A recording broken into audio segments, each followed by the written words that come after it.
આજે ભાજપ સરકારે 3 ભૂલો કરી। પહેલી ભૂલ કે રાજુ કરપડાને મહાપંચાયત યોજવાની મંજૂરી ન આપી અને બીજી ભૂલ ઈશુદાન ગઢવીને મહાપંચાયતમાં આવતા રસ્તામાં રોકી દીધા। શા માટે લોકશાહીમાં આવું શક્ય બને ખરું? અને ત્રીજી ભૂલ, ત્યાં પત્રકાર તરીકે આવેલા એક મહિલા કર્મચારીને પોલીસે અટકાયત કરી અને તેના 2 મોબાઈલ જપ્ત કરી લીધા। શા માટે?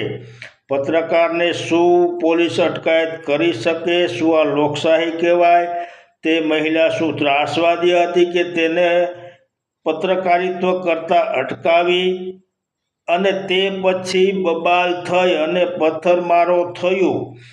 પછી પોલીસની ગાડી પણ ઊંધી નાખી દીધી અને પોલીસે ટીયર ગેસ અને લાઠીચાર્જ કર્યો। તો શું આ બધું યોગ્ય હતું? આ લોકશાહી છે કે તાનાશાહી છે? પરંતુ આનું બધું પરિણામ ભાજપને ભોગવવું પડશે, કેમ કે હવે લોકો શાંત બેસી રહે તેવા નથી। આજનું વાતાવરણ જોતા લોકો શાંત બેસી રહેશે નહીં, અને ખાસ ખેડૂતો તો શાંત બેસી રહેશે જ નથી।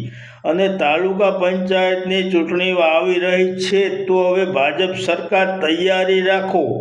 આમાં પરિવર્તન લોકો ઈચ્છી જ રહ્યા છે અને પરિવર્તન આવીએ જ છૂટકો, એમાં કોઈ શંકાને સ્થાન નથી। માટે તૈયાર રહો। જય માતાજી।